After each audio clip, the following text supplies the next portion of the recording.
Hello, everyone. Welcome to yet another episode of Sree's daily global conversation around issues dealing with COVID-19. We're going to get started in just a minute. Please tag your friends around the world and tell them that we are live right now. You can watch us live, you can watch us later. This is episode number 94, What We Have Learned and Not Learned in 3 months of lockdowns, health and economic crises, protests, and so much more. Please share with your friends, please tag them. There's someone somewhere in the world who will benefit from this conversation that you know. Tell them. I'd also like to hear what you have learned. Please jump in, post your comments, tell me where you're watching from. We want to hear from you. We'll get started in just a minute. Tell us where you're watching from, please, and please hit share right now.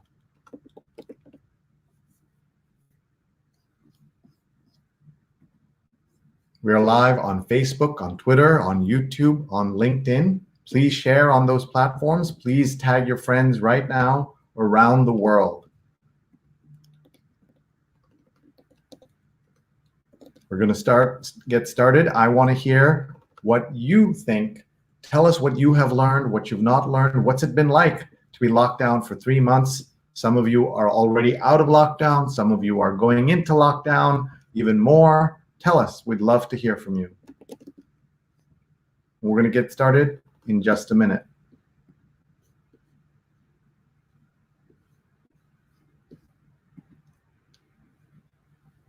Please post your comments. I'd love to bring you in on the conversation and get you to ask me questions and share your thoughts about what's happened with the pandemic. And we're going to get started right now. Hello, everyone. Welcome. I'm Sree Sreenivasan, Marshall Loeb Visiting Professor of Digital Innovation at Stony Brook School of Journalism in New York. I'm honored to convene this daily conversation that brings in people from around the world, and I'm so honored that you would be with me here. It's Saturday night in New York. We've been on lockdown for 94 days, and that's how we know this is episode number 94. It's been a long time, and not such a long time. I've been talking to people about how things have changed with regard to time, and that's just one of the things that we can talk about. Tell us what you've been thinking about. What have you learned? What have you not learned? What are the lessons that will stick with you? What have you been documenting? What have you been keeping? I want to hear all of that on tonight's show. And I want to give you a chance to ask me anything you like. We're at 94 days. That means more than 3 months of the show. And we're going to head towards our episode number 100 that's coming up this Friday on June 19th. And 19th of June is a special day in America because of what's known as Juneteenth. And I know that in the African-American community, it's very well known and marked as a landmark day. But in so many other communities, we know nothing about it. And this year we've been hearing about it, and we will talk about what that means as well. And that's on our 100th show that's coming up, but we'll talk about it tonight. I want to hear from you. Please tell us where you are, how you're doing, how you're feeling. We'll look at some clips of some of our shows from recent months, and I'll share what I have learned in these 94 days of lockdown and 94 days of these shows. One thing I've learned is that none of this would have been possible without you. So many have written in to say this is an uplifting show. Some of you call this a lifeline, but I want to tell you this is uplifting and a lifeline for me. I have benefited the most from this show, and I have learned so much along the way. So much about people, so much about systems, so much about leadership, and even some things about me as we go through this unusual time, unprecedented time around the world. So please tell us where you're watching from. We'll do our global tour in just a minute. First, we have to pay our bills, so we're going to reach out to our sponsors and thank them by sharing their messages. So let's get started. Our first sponsor is Rutgers Global Entrepreneurship Experience, a virtual teen camp. Learn from top entrepreneurs and startup experts from Cognizant, Angie's List, Google, Facebook, and many others. There are 2 one-week sessions, July 13th and July 20th. You can get 20% off with the code SREE, S-R-E-E, at globalentrepreneurshipexperience.org. globalentrepreneurshipexperience.org, 20% off with the code SREE, S-R-E-E.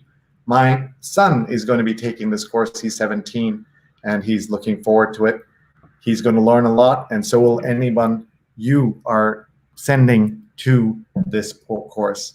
So check this out and make sure you use the code for 20% off, SREE. We also want to thank our sponsor, Art & Co. Get involved with the world's largest online art auction fundraising for COVID-19 victims. 31 artists, and we have also multiple charities that are going to benefit from this. artandco.net, artandco.net, artandco.net. Please check this out. Very important opportunity to collect some art and to help people in this crisis. You may not be an art collector, but you know someone who is, who has some money to spend on art and can go to artandco.net. We also want to thank Muckrack Academy for letting me do this. Fundamentals of Social Media, a free certification course that starts Wednesday. mrac.co/social, mrac.co/social. Please tell your friends. Anybody can benefit from this. Any age, any background, any experience, any industry. I have learned so much putting this together with my friend and colleague, Linda Bernstein. Hope you folks will take a look, or hope you'll all sign up. You'll get a certificate. And the content's about 2 hours of contents and quiz items. And at the end of it, you get a certificate. And it launches on Wednesday. mrac.co/social. Do take a look and share it with your friends and family. I also want to tell you about a new show that I'm involved with as an executive producer that launches this Sunday, and it's a spin-off of this show. On this show, we've been talking to so many different people, including medical health experts. And as a result, we're going to be able to bring you a brand new show called She's on Call. And it debuts this coming Sunday, that is tomorrow, at 11 a.m. Eastern Time. Please tell your family and friends. She's on Call, Sunday, June 14th, 11 a.m. to noon Eastern Time, and at She's on Call on Facebook, on Twitter, on YouTube, and Instagram. Please share this with your friends. Please follow them. Dr. Sujana Chandrasekhar and Dr. Marina Kurian will talk to guests about a wide range of topics every week, every Sunday. Today we had a rehearsal. It was awesome. These two ladies are going to do an incredible job. The show is called She's on Call because they're women doctors, but also because women bear the burden of the household, of the workplace in ways that we're not always cognizant of. And we're calling it She's on Call. They're on call all the time. And so please tell your friends and tune in on Sunday, 11 a.m. to noon Eastern Time, and give us feedback to docs, D-O-C-S, at she'soncall.com. Docs, D-O-C-S, at she'soncall.com. We are very excited about this show, and we know you will benefit, and you will know somebody who will benefit as well. So make sure you go to Facebook, go to YouTube, go to Twitter, and share this with your family and friends at She's on Call. Thank you for being here. I'm so grateful. I want to see where people are tuning in from. I want to hear your thoughts. Because we don't have a guest speaker today, we can really give you a chance to jump in, speak up, share your thoughts. It's episode number 94 of the show, and that's so hard to imagine. When we started, we thought this would be a few weeks at most, but here we are, 94 days later. Let's take a look at our global tour as we do every single time we have this show. Jonathan Borstein, incredible. He's been with us for 94 straight days. He's always the first to check in, watching from Union Square. Thank you, Jonathan, for your friendship. Thank you for everything you do. Thank you for being someone who supports people who are doing content. You're a great content creator yourself, but you're also a great content consumer. My wife, Rupa, who many of you have met on one of these episodes or have seen her in other contexts, she's at Rupa Online.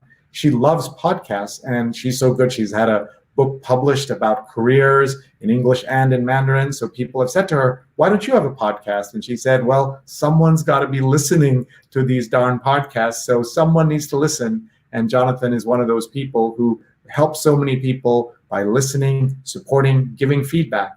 And we salute you, Jonathan, for being here for 94 straight days.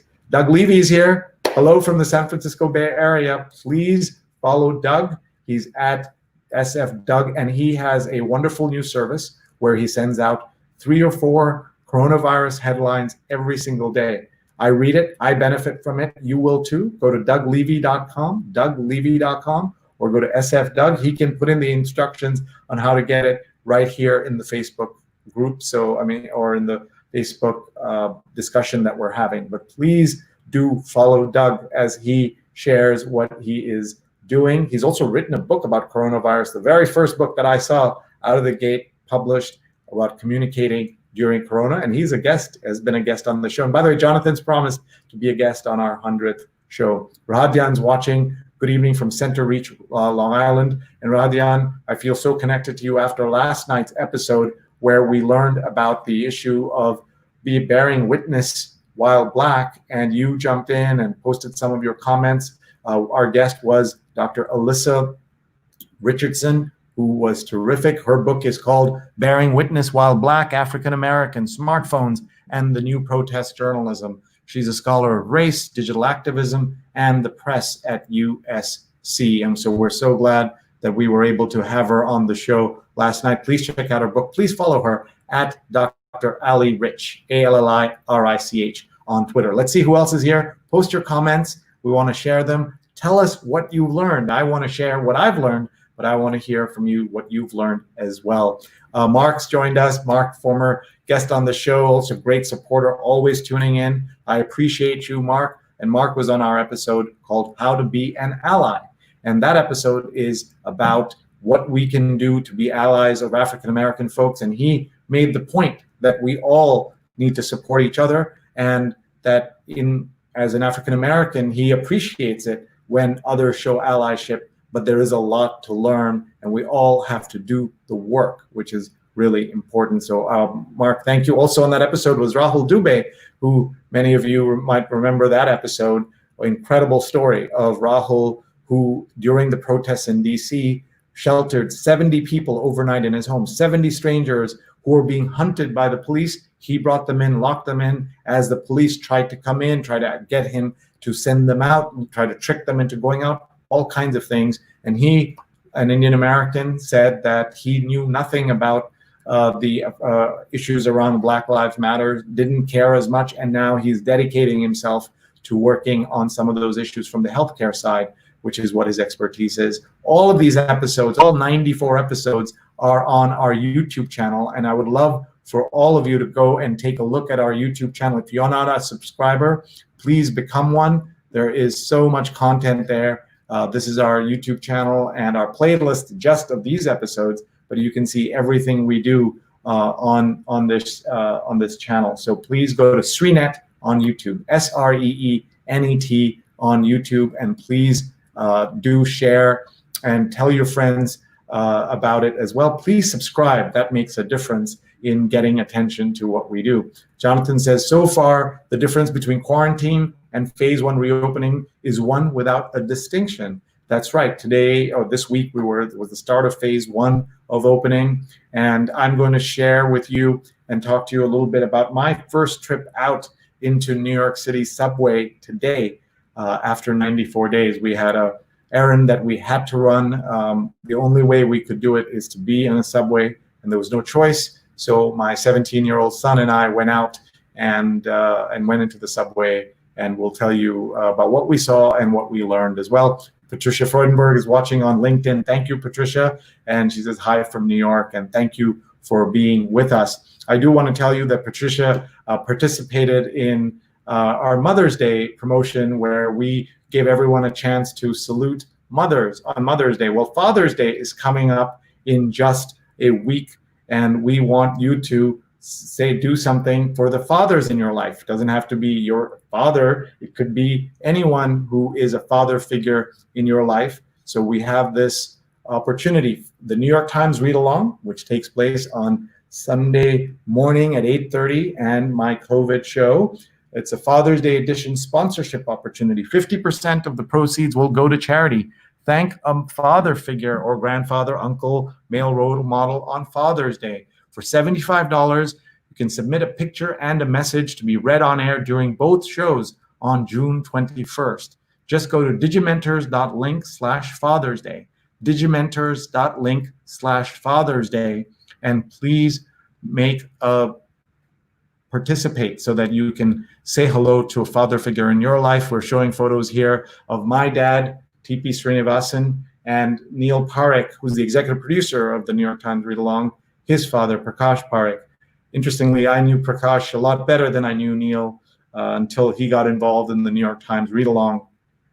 And Prakash was an awesome man as well, just as my dad is, and my dad's in Kerala. So everyone, if you have a father figure in your life that you would like to thank, just submit a picture and a message to be read on the air during both shows next Sunday, and you can participate. It's very easy. Go to digimentors.link/Father's Day, submit a photograph, submit a message, and we will get that on the air. It'll be a lot of fun. We had such a great time doing that last Mother's Day, and now it's Father's Day in the United States. Tell me, is it Father's Day where you are next Sunday? It may not be, because these days are different. I still remember someone asking, because in India they have Children's Day, and someone said, but how come there's no Children's Day in America? I said, every day is Children's Day in America.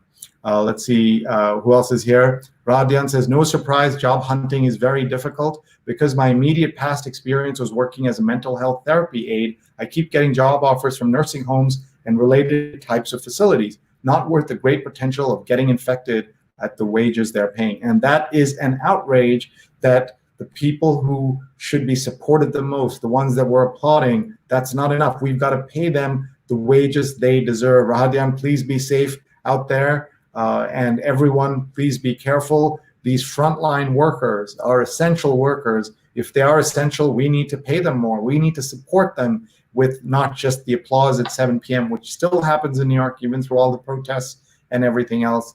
Please do think about this, as you are all involved in ways in which we can support people who are doing the frontline work for us. And by the way, one of the things we discussed multiple times on the show, how is it that we call some of the folks frontline workers, essential workers, such as grocery store clerks and messenger folks and delivery men and women, they're called unskilled, but now they're suddenly essential. Well, what is it? Are they essential or are they unskilled? And we need to support these folks so that we can help every part of society get past this crisis. And we are facing 3 crises in America: the health crisis, the economic crisis, and the racial inequality crisis. And we need to talk about that, and we want to hear from you. Tell us what you're seeing, what you're experiencing, and what you have learned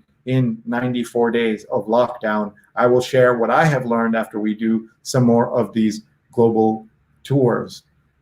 Wonder if masks will become collector's item after we get past COVID.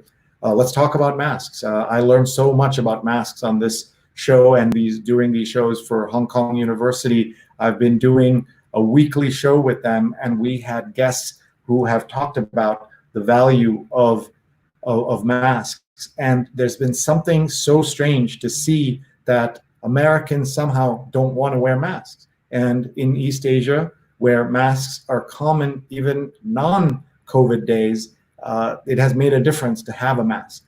And in America, we all must wear a mask when we go out. It is not comfortable, but we must do it. We have seen report after report after study that wearing a mask makes a difference. Please wear a mask, please. I went out today with my son and we wore our masks because that's the right thing to do. It keeps us safe, it keeps everyone safe, so please wear a mask as you go outside. I'm just gonna try and pull up here some of the photos of my son and I in the subway in New York City today. That's him. I don't have his permission to share photographs, but I figure he's masked, so he may not care as much as he usually does. And This is the empty subway system in New York City. You never see it this empty, and that's what we saw today in New York. And this is Little Italy, where we were for part of the day. Oops. And you're seeing how empty the streets are, how empty New York is. It was just stunning to see it so empty. And we also saw this. And on my show, we had, on my yet another show I have, the WBAI spin-off show, where every Saturday from noon to 2 p.m. Eastern time, I talk and read and talk to experts about COVID-19. We call it Coping with COVID-19, a helpful, hopeful call-in show.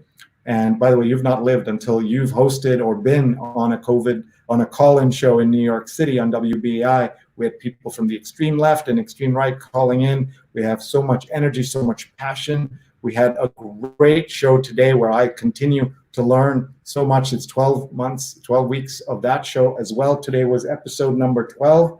And we had as our guests Brandy Harden and Therese Steiner, who are board members at Justice Aid, which is doing an incredible event tomorrow. Please tune in at 3 p.m. and 8 p.m. Eastern Time, Riverside Church's YouTube channel, and you will hear from Stacey Abrams, Representative Hakeem Jeffries, and so many other people. You will learn a lot, as I did, talking to them today. And then we had as our guest Sapphire, the author of Push, which became the Oscar-winning Precious. She was a guest on this show a few weeks ago, and she talked about so many interesting topics. And today as well, she talked about how important it is for all of us to work together, to stand together, to push back, and to participate in the new awareness that people have of what's going on in America today.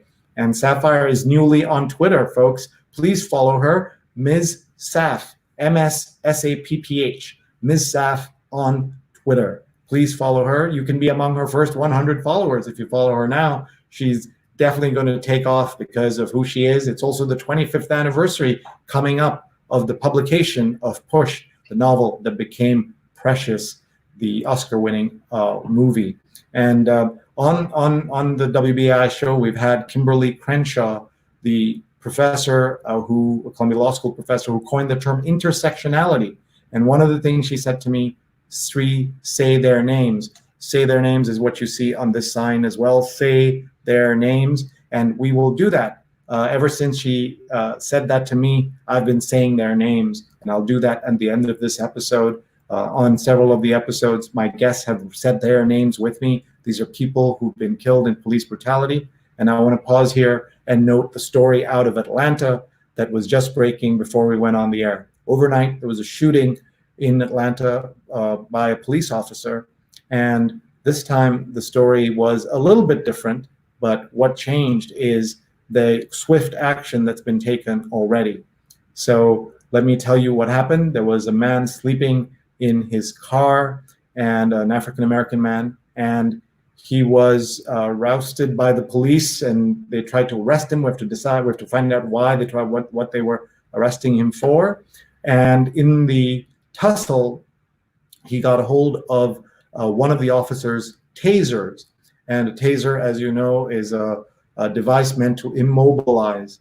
I have a friend who's taken a taser voluntarily as a journalist, and he told me the kind of pain and shot through the system it is something he had never imagined and will never want to go through again.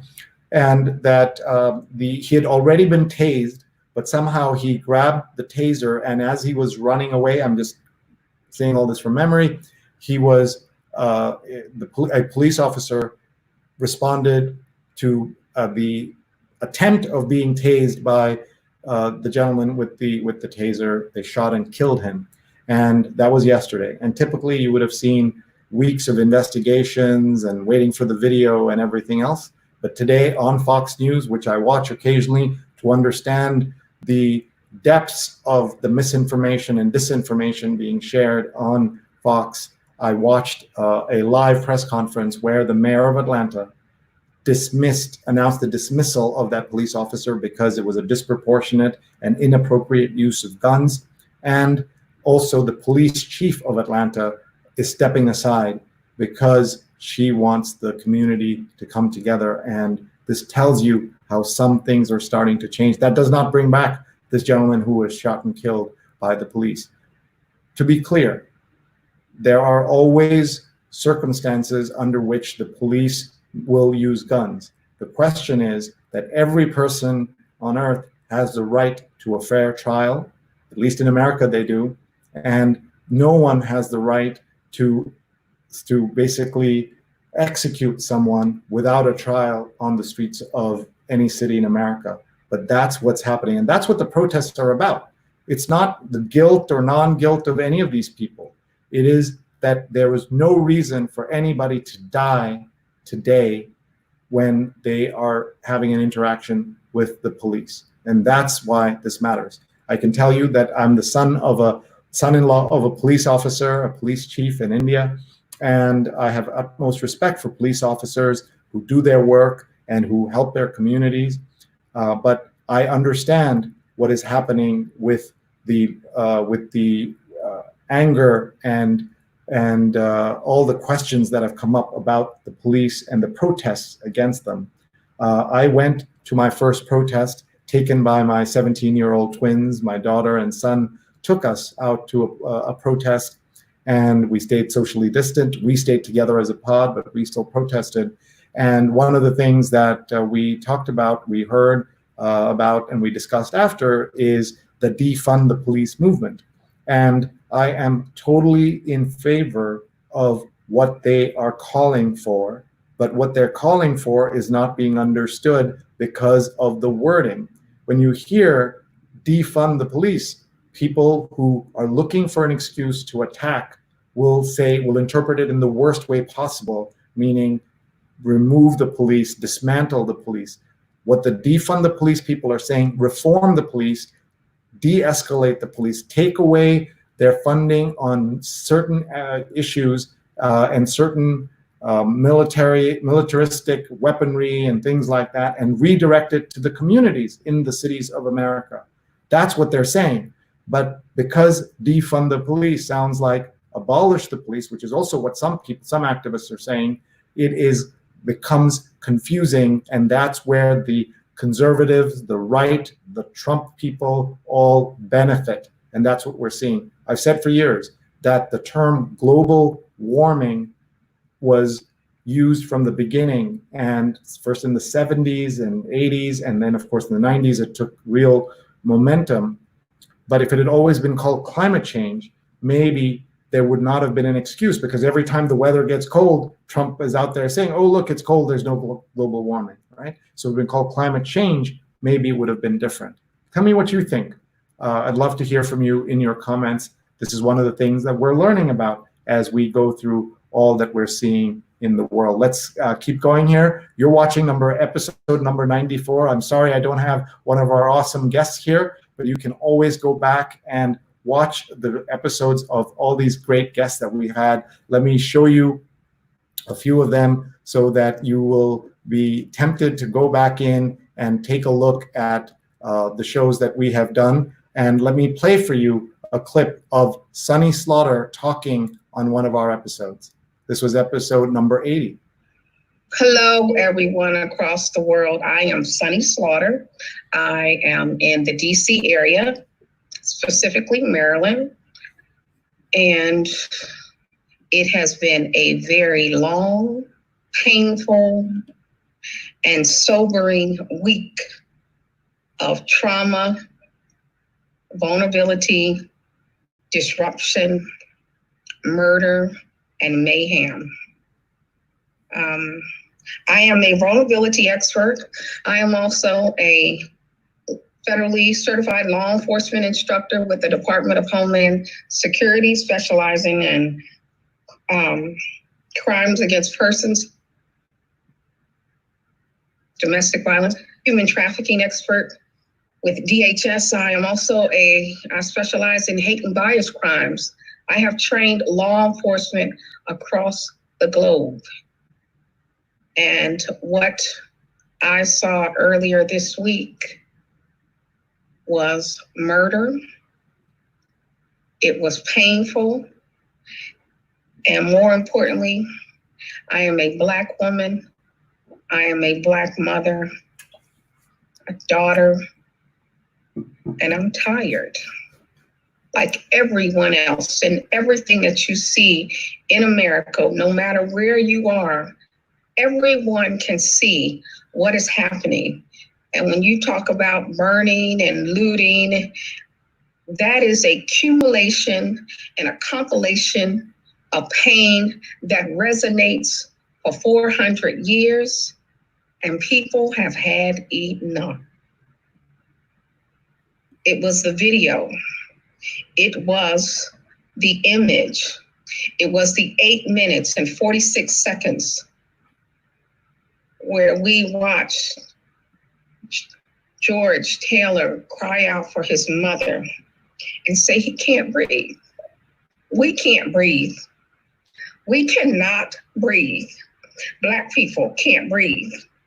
I am the mother of 2 sons and 2 daughters, and I can't breathe because I know that when they leave from my home, that they are not safe. I train in law enforcement. My oldest son's father is a police officer. We have police officers and armed forces that run in our family so deep. And this has just been a horrible week. That was Sonny Slaughter. You must check out that episode that we did. We were honored to have her and Keisha Center, as well as Adam Server, on that show. She said that her connection to law enforcement and the military runs deep. And one of the things we heard, we talked to her, you saw a flag behind her in a triangular case. For those of you not in America, you may not realize that that's the flag that would have draped a coffin in the military, and then it's folded and presented to the widow or the widower or the parents of someone who has been killed in action. And that's the flag from the coffin of her uncle.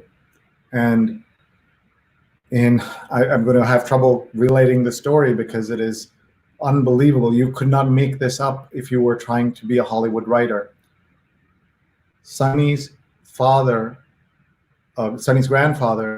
was a telegraph operator in the Brooklyn Navy Yard, in the Washington Navy Yard, when he got the message that his son had been killed in Vietnam. And that was the flag that you saw behind Sonny. And that tells you the sacrifice that African Americans have made in this country, for decades, for centuries. And these are the stories that Americans who are not paying attention don't know. One of the things that we say on the show for the last several weeks, we have said that there are people who don't know, that there are people who need to learn, there are people who need to wake up. And that includes me and people around me and people in my community. There are very activist and very involved South Asian Americans, but there are also many who are not just not involved, but also have a blindness to the suffering of African Americans. And I'm sorry to say that yesterday on our show with Alyssa Richardson, the author of the book about bearing witness while Black, we had one of my friends on this show on Twitter posting comment after comment showing his ignorance, his lack of understanding, his lack of empathy. He said things like, he said something about freebies for African Americans. He said something about how African Americans got lots of goodies after slavery ended. So what are they complaining about? And Alyssa tore apart the arguments one after the other. And I was not sure first if I should show those comments, But then I realized that I must show them because it reflects how educated people can be so ignorant, how educated people can know so little today. And we see that in lots of communities, not just mine, but racism is real. And one of the reasons is that privileged, overeducated South Asians like me come into this country and are given the benefit of the doubt and are given an opportunity to succeed that not everybody else is. There are, of course, poor South Asians in America, including in this city. Almost a quarter of the South Asians in this city are close to or under the poverty line. But, and before I say the but, I should also say, also Muslim Americans, including South Asian Muslims, are profiled, are attacked, have faced the consequences of Islamophobia. But the South Asians who come from India, from other countries, for grad school, for engineering and others, are not taught anything. Well, what do you learn in an engineering school about the history of America? Nothing. I know people in my community who know nothing about the sacrifices made by African Americans, by Native Americans, by Hispanic Americans, by Chinese Americans, and by Japanese Americans in the internment camps. Like nothing. They know nothing about the people that I'm referring to. And we saw on full display, if you go back and watch my episode yesterday with Alyssa Richardson, you will see exactly what I'm talking about. And I was glad that I was able to show that and have her answer him in the clearest possible words. The same people who talk about how African Americans could be doing better and working harder and things like that. These are the same people who will who complain about freebies and welfare and things like that. These are the same people who will never ask about corporate welfare and the handouts being given to corporations in America. This is also the country and where we have so much that's been done against African Americans, and so few people pay enough attention to know why. And what we're seeing today, 14 days plus 19 days almost after the death of George Floyd, what we're seeing is people of all colors stepping up and speaking out, and all of them working together to raise awareness. So many people in this country, including people in my family, supported Donald Trump because they liked what he had to say, because he was a TV star, because he looked presidential in their eyes, and they liked some of what he said.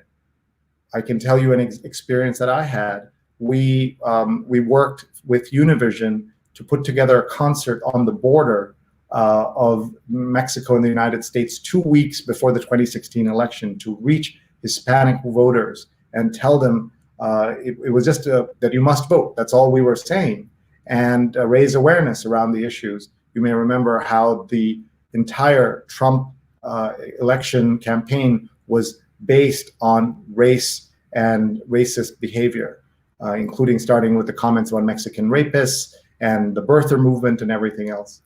And do you know that despite all the efforts and everything that Donald Trump said, that a larger percentage of Hispanics voted for Donald Trump than Mitt Romney? And that tells you something about how people will vote on the things that they think matters. This is not political for me to say that Donald Trump has deliberately gaslighted America and deliberately made it so problematic for people to understand what's happening in this country. And he's speaking not in dog whistles anymore. He's baying at the moon himself. And to every one of the Trump supporters and Republicans who have not repudiated him, I say, come get your boy. What do I mean by that? I mean that he has done things that are so cruel. And as Adam Server, who was on my show with Sonny Slaughter, episode number 80, he said, the cruelty is the point. When we say things are cruel, this morning we saw the headline, Donald Trump is rolling back Obama era, well, you could say dot, dot, dot, anything, right? But this was about transgender protections and access to healthcare for transgender people. Why would you do that? It's so cruel. Well, the cruelty is the point. That's what inspires his base. And you can't say, well, I'm here for the taxes and the tax cuts and the judges, but I'm not here for everything else. Well, that's not how it works, folks. You have to be there for everything. You have to own him. You have to come get your boy. Some of you who have known me for 25 years, and if you're catching me, you might say, boy, that's, why are you talking like this? Aren't you supposed to be a journalist who is impartial? Well, I am not a daily reporter at a news outlet anymore. And I have seen that there's no point in sitting on the sidelines.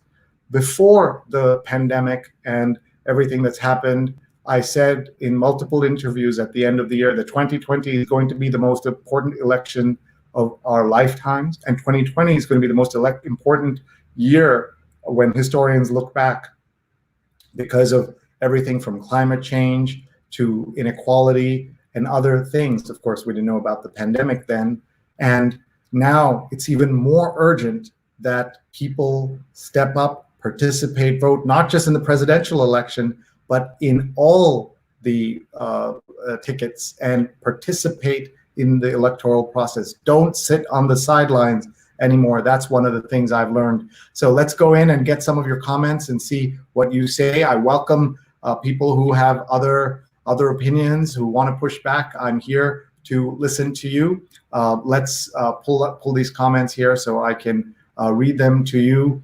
Let's see. I think they will be like fidget spinners, just a souvenir of the time we're in. We're talking about masks. Patricia says, the more I know, the less I know. I've been watching plenty of documentaries based on all sorts of topics. Thank you. One of the things I have learned, I wrote this down, no one knows. No one knows anything for sure, right? There is no playbook.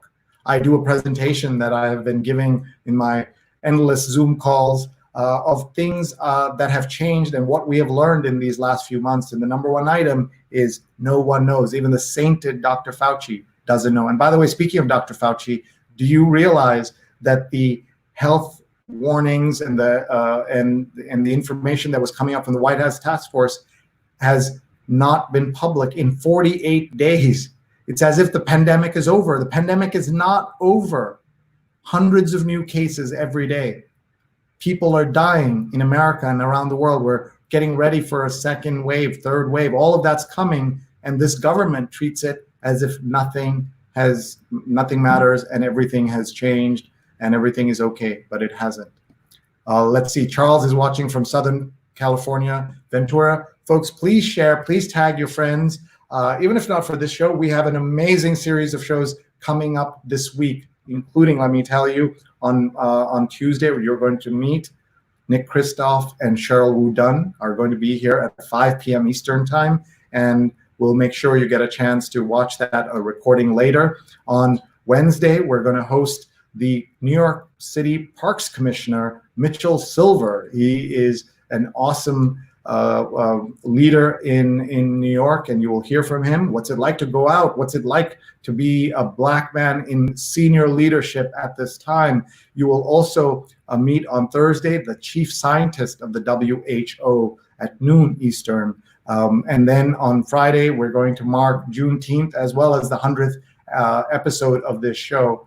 So please tag your friends. Please hit share right now so your friends and family can watch and join us. Please look at the archives. Please email me with suggestions, guest speaker ideas, themes, and topics. We're going to keep going as long as we're on lockdown. Sree@sree.net is my email. My YouTube is youtube.com/SreeNet.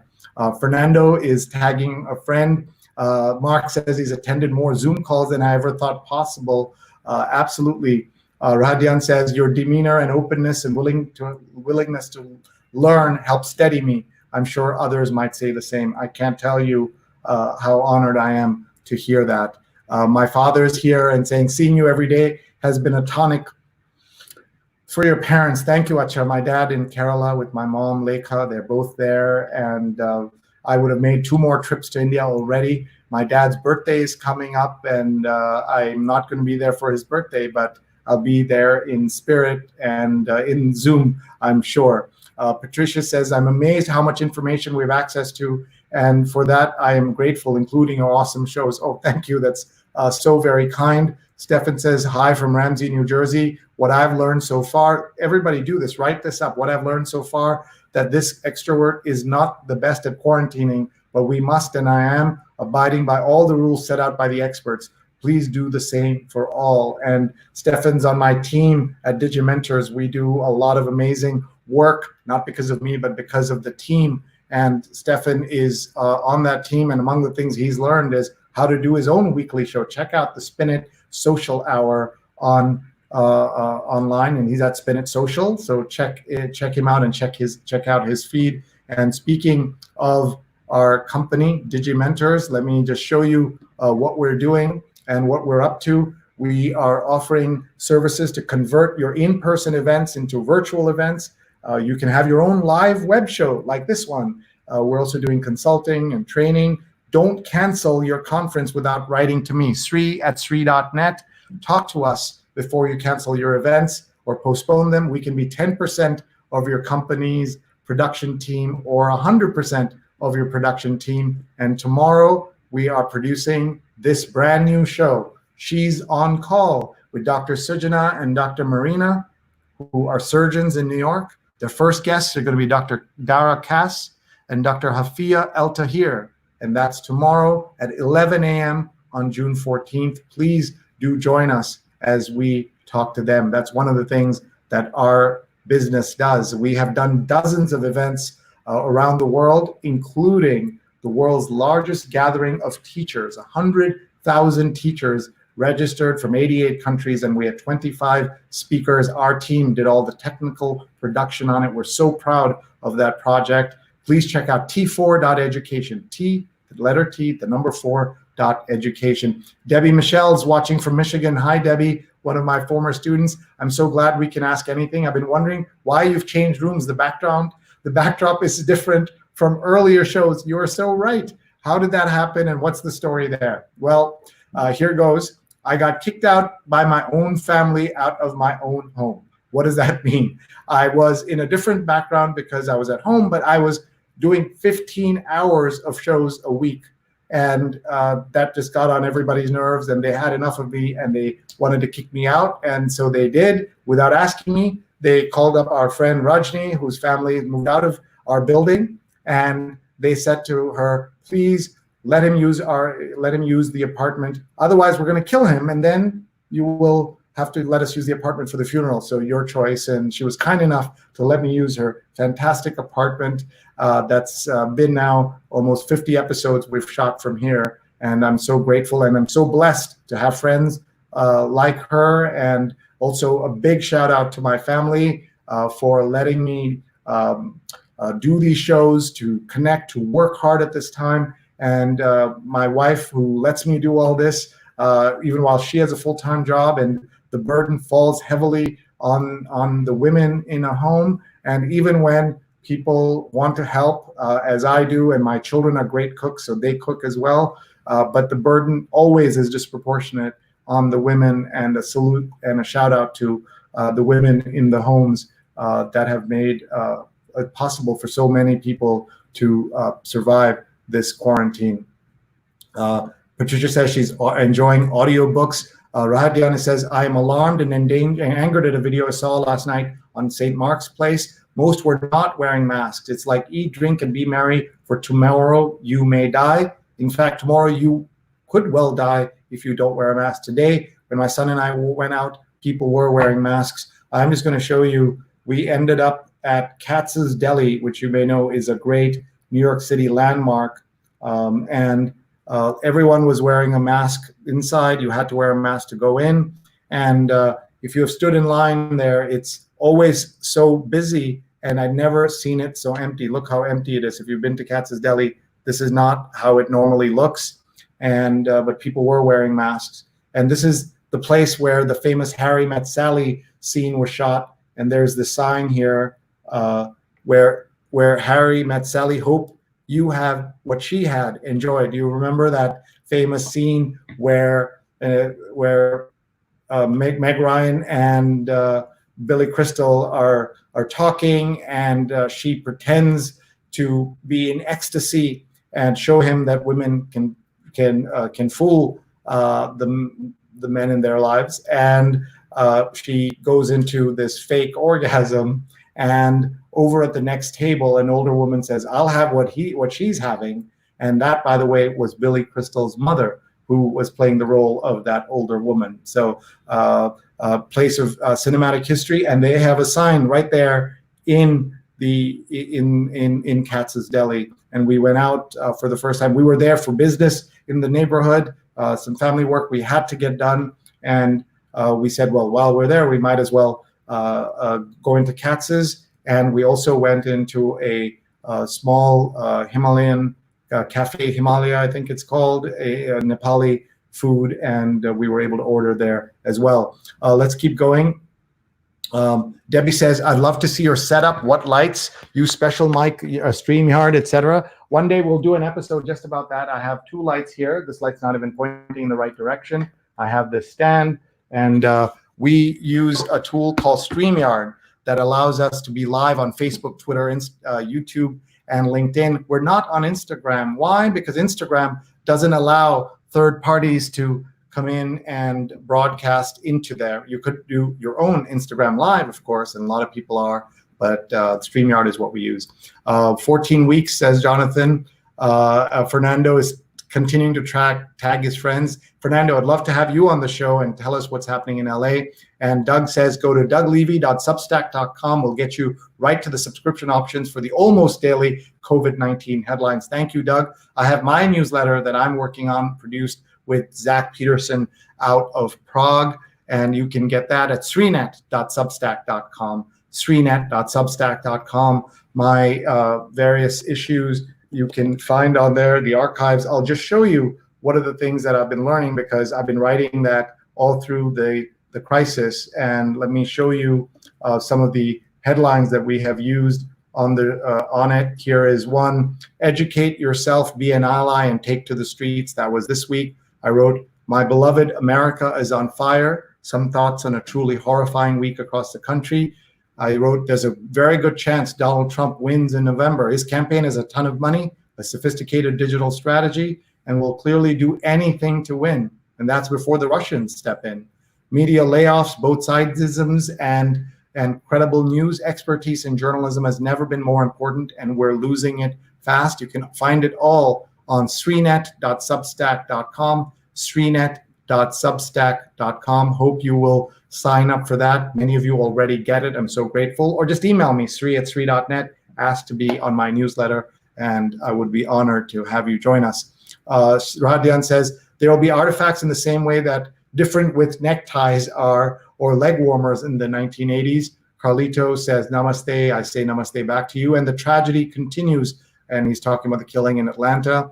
And Mark says, in Durham, North Carolina, restaurants are partially open, but I noticed most people were eating outside and not as much inside. And the lines in drive-thrus are still very long. Just came back from Chick-fil-A, and it was packed in the relatively small town of Durham, North Carolina. Doug says, the GBI, the Georgia Bureau of Investigation, has its hands full. Interesting agency too, very limited jurisdiction, but really important and often excellent work in difficult situations. Fernando says, we've begun to have traffic jams again in Los Angeles, California. Mark says, I've learned it is possible to make some amazing virtual friends like you, Stefan, Sonny Slaughter, Vandana, Paula, Tim, Rose, and many others. I want to do a shout out to my 2 producers who are incredible. Vandana Menon, Vandana_Menon on Twitter, and Rose Horowitz 31 on Twitter, who have been with me for 94 straight days as we produce this show. And every day they help in so many ways to make the show possible. Pradnya is here, former guest on the New York Times Read Along, and she says, hello from Silver Spring, Maryland. And that reminds me to tell you about tomorrow's New York Times Read Along. We will have Jack Myers, a nationally recognized advocate for diversity and inclusion in media and advertising. He'll be our guest, along with the 2 doctors who will be promoting their show that will start at 11 a.m. We'll all be on from 8:30 to 10:30 a.m. Eastern time. That's 12:30 GMT. We've been hosting the show for more than 5 years. I've been hosting the show, and very grateful to everyone who has supported it and helped make it the success it has been. Reading aloud the Sunday New York Times. We've been doing that now for more than for 5 years now, and I learned so much every day. We recently had Nobel laureate Joe Stiglitz on the show. Please go into our archives, and you can find it youtube.com/Sreenet. Look at the New York Times Read Along archives. And very excited to tell you that on Father's Day, we'll have the print editor of the New York Times will be with us. He's a father himself. Tom Jolly will be here to read the New York Times with you, to take your questions, 8:30 a.m. next Sunday on Father's Day. Please join us. And speaking of Father's Day, don't forget our Father's Day promo.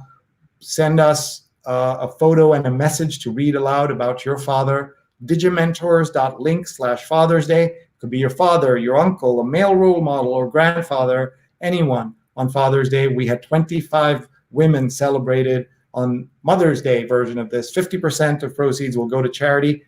Please contact us. Please email me, Sree@Sree.net, if you have a question. Otherwise, just go to Digimentors.link/Father's Day. Just take a photograph or a screenshot, and please share it with your family and friends as well. Let's keep looking at these comments. And Mark says, can't wait to meet my friends in real life as well. Rahadyan says, we are essential cannon fodder. And this is so great to see Paula here. Paula is one of the producers of the New York Times Read Along and an awesome part of our team. And Paula remembered the empty subway photos that I was showing to you earlier. So many comments coming in. Aparna says, I feel like having worked and lived in Southeast Asia, we have a precedent for mask normalcy, yet here we are. And that's because of the failure of leadership, the failure of technology, the failure of the media to understand that there was a crisis coming and that was going to come here. And on January 31st, I'm not saying I'm prescient in any way, I started a Twitter thread, an epic Twitter thread about coronavirus, and started writing about and compiling thoughts on it. And I posted that on January 31st. The city and the country wouldn't shut down until March 14th. So for 6 weeks, we all, including me, we were doing these episodes and everything else, and we kept looking at, oh, China is the basket case, Italy is a basket case, but we didn't realize that we're the basket case and we've become the epicenter of the epicenter. And and that's one of the many sad things that we have noticed and learned during this time. I also want to just look at where we are with the Johns Hopkins world map. Just to remind you where we are, we've crossed 2 million deaths in the world, and we've crossed 429,000 deaths in the world, of 7 million cases, and 2 million cases in the United States, and 100,000 deaths. And look at that, America. Look how much far ahead America is than any other country in the world, and what that tells you about the failure of American leadership, the failure of American media, the failure of the American system, and the fact that we thought we could survive anything and everything. And it starts with a leader who has told us that you can drink bleach, who said that this will all disappear like that. The leadership has failed in this country, and we are all suffering and will continue to suffer. And as I keep saying, come get your boy, folks. Let's keep going. Daryl says, I have learned that freedom, American democracy, means you don't have to follow government recommendations and regulations like wearing masks and maintaining safe distance, even if it means you can infect and kill someone and be infected and killed by someone. I'm so disappointed in Americans who place personal freedom above what's best for society and community. I'm so very Trump disappointed, even more than I was disappointed when these same people voted in Trump. And one of the things we saw was white people with guns storming state houses, demanding that we give them their right to a haircut and things like that. And I also want to say a word to everyone who's focused on looting and rioting instead of the peaceful protests all over this country. Millions of people going onto the street and being peaceful in their protests. I saw not one person carrying a gun while protesting, but we saw white conservatives out there carrying a gun, carrying guns, machine guns. Imagine, we said, if African Americans did that, and when they had the chance to protest, they didn't do it. And that's what we shouldn't forget, that I have been in one of the protests thanks to my children, and we saw how peaceful it was. There was still anger. There was so much to complain about, but it was peaceful. And I want to keep hearing from you, hearing your thoughts. We won't get through all the questions and comments today. Lori's watching in Westchester. Thank you, Lori, for being here and for watching so often. Doug says the firing of the officer occurred after multiple videos were reviewed. That's the Atlanta story that we're saying. And Ashok is watching from Mumbai. And so many people are commenting. Aradyan says, in my opinion, toxic masculinity and the fetishization of the military, its uniforms, and the weapons and vehicles is counterproductive to us as a society. And by the way, this is all led by a president who himself, when he had the chance to serve, as the New York Times reported, went out of his way to have his father get for him a letter describing bone spurs in his feet by a podiatrist who was a tenant of his father's. And with that, he was able not to go to Vietnam. And we know the term chicken hawk for someone who hasn't served in the military, doesn't understand its sacrifice, and goes out and becomes more harsh as and more hawkish than anyone else. That's what we are seeing. We're saying that powerful, saddening testimony from Ms. Slaughter, one of the episodes. I had plans to show you so many more of our episodes, but we just are not going to have the time because we're already out of time, and maybe we will do this in some other fashion at a future episode. But please go in and look at our archives that we have of episode after episode that we have put together here that you can find. And we're so grateful to everyone who has watched and supported us. Just go to youtube.com/SreeNet and you can find every one of our episodes. Just our recent episodes, Bearing Witness, While Black, Ask the Doctors, voting issues in the United States. We met the Dean of Weill Cornell Medicine. We talked about the U.S. prison system. And let me play just a quick screenshot from that here, if I can show you. You know, he's very kind and generous to people, and he's almost like an uncle I had, that also worked with the community. Now you'll say, what's going on here? That's Otis Johnson, who served 44 years in prison. And he was on our U.S. prison system episode with Shaheen Pasha, a journalist and former student of mine who runs the Prison Journalism Project. And he was in prison from 1974 to 2014. Imagine how much America and the world has changed. He is really good on WhatsApp, but doesn't know how to use a computer. He has an access to an old computer, and he's learning, but he joined us on WhatsApp, so I had to hold up my phone to talk to him. This was our episode with him. It was the episode that just ran earlier this week. Please do look in the archives and you can find this episode and learn from Otis and his story of forgiveness and trying to help people will inspire you, I promise. We're running out of time.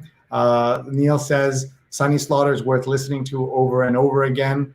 And so many folks, Anand's watching from India, from Andhra Pradesh. And Sunny's here watching at least a bit of it. I hope she'll rewind and see where we talked about her after this is over. So many folks commenting, and I'm not going to get a chance to go through all of this. Aparna says 100% on failure on leadership and clear, consistent communications. That's one of the things we've lost in all of this, and it is Sad. Aparna says she's excited that Tom Jolly, the print editor of the New York Times, will be our guest on next Sunday.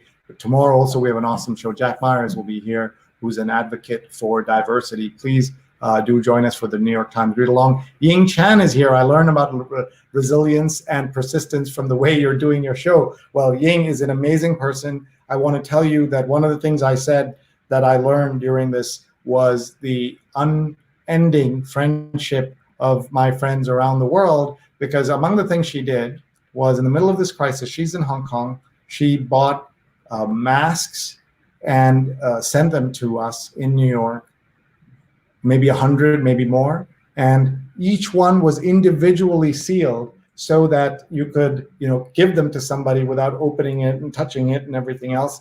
And she sent it to someone in Canada, who then sent it to me, and I was so touched. And that's just one example of what a wonderful woman Ying Chan is. Please follow her on Twitter, Ying World, and she's at the University of Hong Kong, and we work together every week on one of these incredible episodes of conversation that we've been able to do. So I urge you all to tune in tomorrow at 8:30 a.m. Eastern. And before we go, I thought I would show you a little brochure that we put together that I've used in order to get speakers and also to share what it is we do on this show with people who don't know anything about the show. And let me see if I can show this to you. Here we go. And so this is what I've been doing when we talk about what we've learned and what we've done. We have 4 shows: the Daily Global Social Media Show, the Coping with COVID-19 radio show, the New York Times Read Along every Sunday, and the weekly show with the University of Hong Kong. We've had more than 1 million viewers and listeners, in part because we're now live streamed on scroll.in, one of India's best news, culture, and entertainment and news websites, analysis websites. There's a wonderful article written about our work. And this is what we're so proud of. In one slide, you're seeing Bill Ritter was a guest on this program. He had COVID-19, one of the most famous anchors in America. He was here with us on the show. And this is the graphic we use to tell the story of our show. In the first 75 episodes, we've had more than 1 million viewers. We've had 155 guests. 91 have been women, and the speakers have been from 38 cities in 10 countries. And that shows you the value of intentionality. From the beginning, we knew we were going to showcase the voices of women on this show, and we want to continue to do that. So if you have guest ideas, please tell us. Please subscribe on youtube.com/SreeNet. You can be a sponsor of our show. The prices are so inexpensive, as you can see, very, very inexpensive. And maybe if you have nothing you want to promote, maybe you want to do an ad for a favorite nonprofit that you want to support, as we've had people do that anonymously and non-anonymously. Just email me if you want to be a sponsor of this show. And look at some of the comments that have come in. We love hearing from all of you, guests from around the world.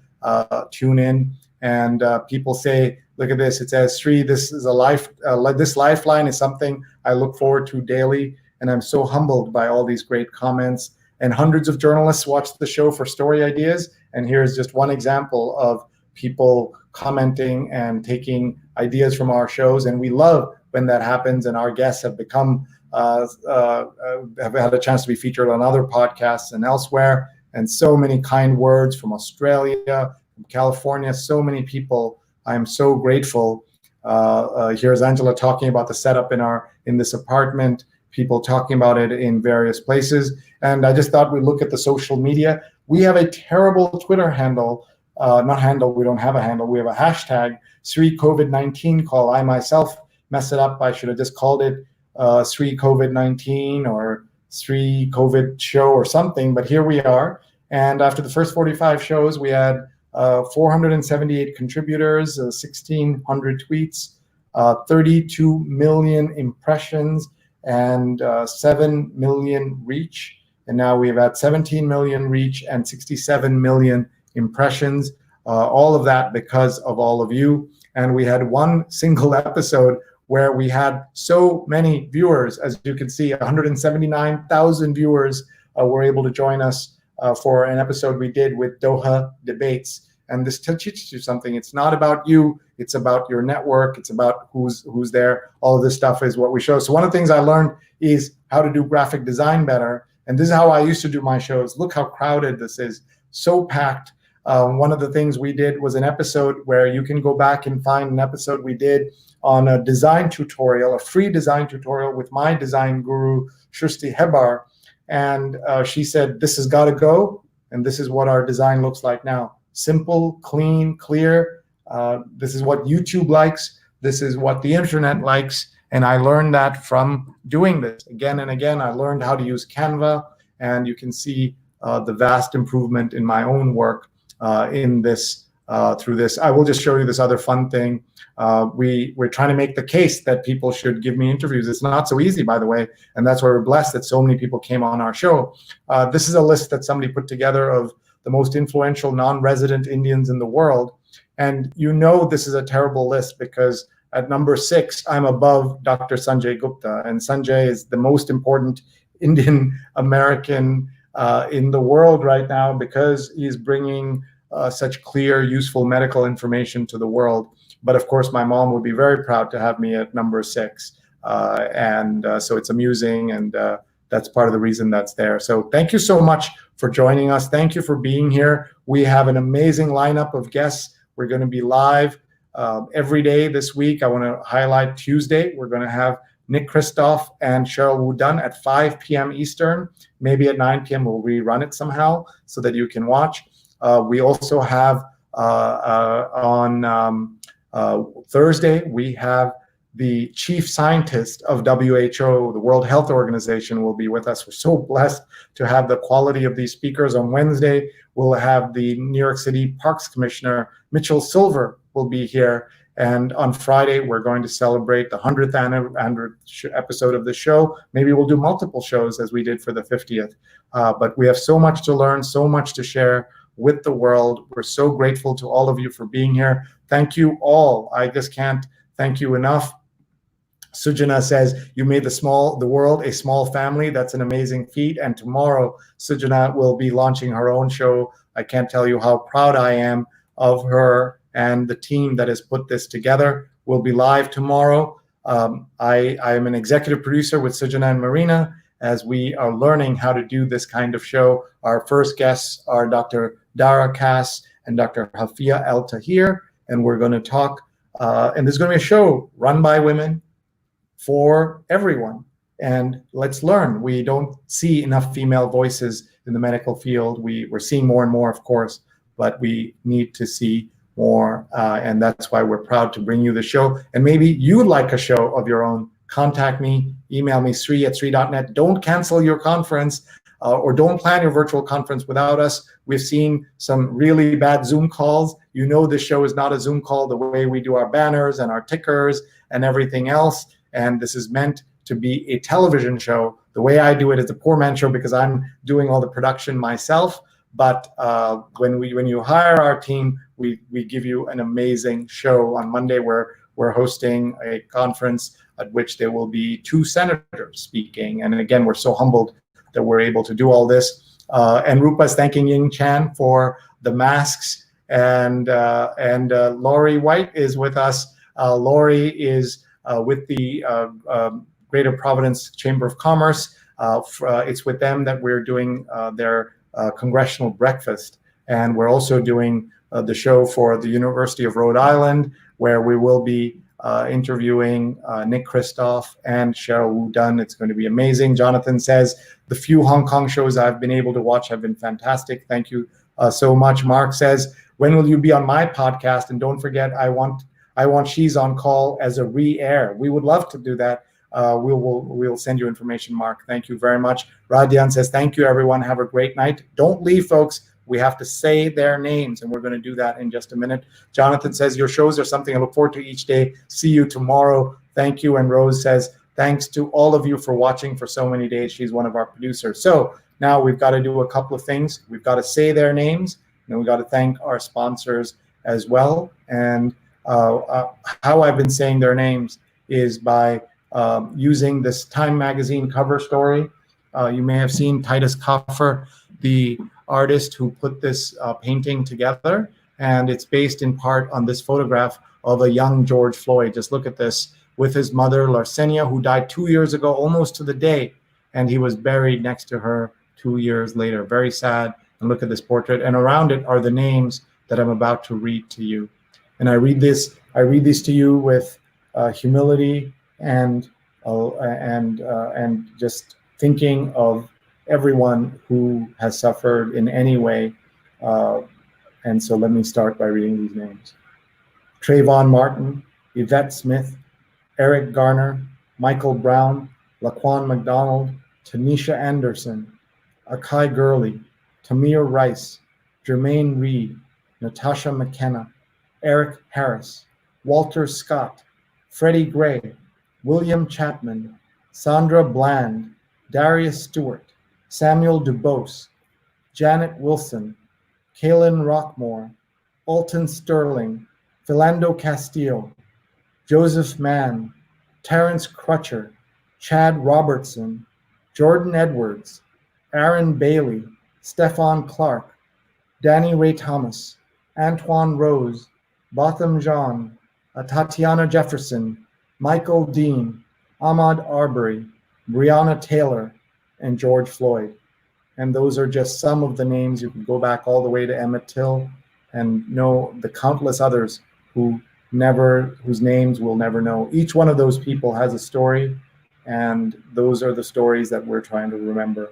Thank you all for being here. Thank you for being with me. I'm so grateful to all of you, and thank you for being such a great supporter of what we're doing. Laurie's given us a thumbs up. Patricia says, everyone wants to be remembered, paid forward, empathy. Ashok says, proud of you, Sree, thanks. Let's talk over the weekend. Prayers for your family. Looking forward to meet soon. Want to do a show with you as Diaspora Dialogue. Thank you so much. Neil says we should include Rashard Brooks in Atlanta on the list. Say his name. He's the gentleman who was shot to death last night.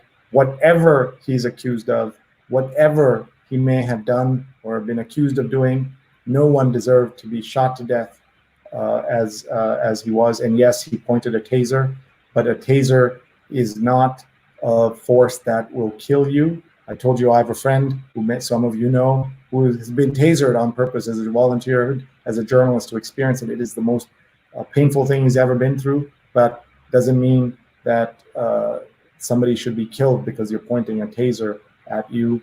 Parna says, say their names. Radyan says, as I've said elsewhere, may all of their memories be an inspiration for us to create a better world. Sajid Khan says, every 40 hours, a Black man is killed. This is unacceptable. Every day, 3 women are killed by their current or ex-mates. The problem must also be addressed. So many problems must, in fact, be addressed. Tanya says, thank you for all you do. Thank you so much. And Mark says, amazing show as always. I'm so grateful to everyone here. Please send us suggestions, comments, feedback, sree@sree.net, youtube.com/sreenet. Please be a subscriber. We also want to remind you that one way to hear what we're doing is to just go in and, let me pull up here, our WhatsApp alert system. We send out an alert every time before we go live. This is not a racist WhatsApp group. This is just a WhatsApp alert that you can get when I'm about to go live. Hold up your phone right now and grab this QR code.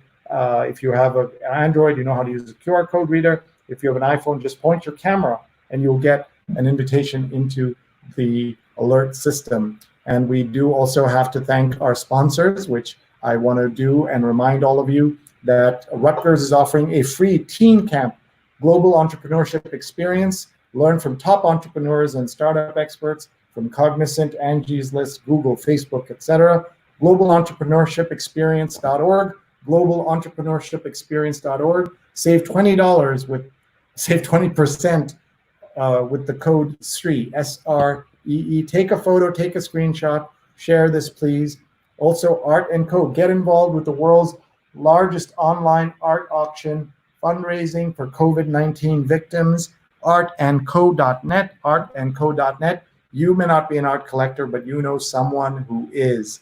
And Muckrack Academy, which is paying for me and my team to produce Fundamentals of Social Media, a free certification course coming June 17th, muckrack.com. mrac.co/social, mrac.co/social.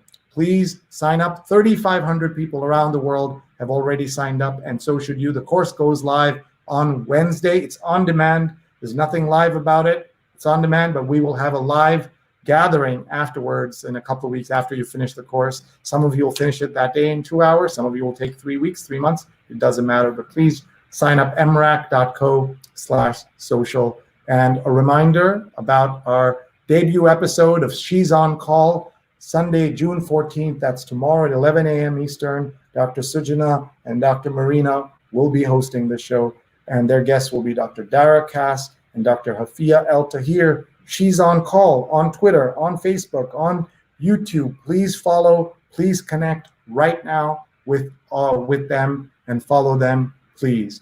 And with that, I'll say goodbye. Thank you very much, everybody. Please keep in touch.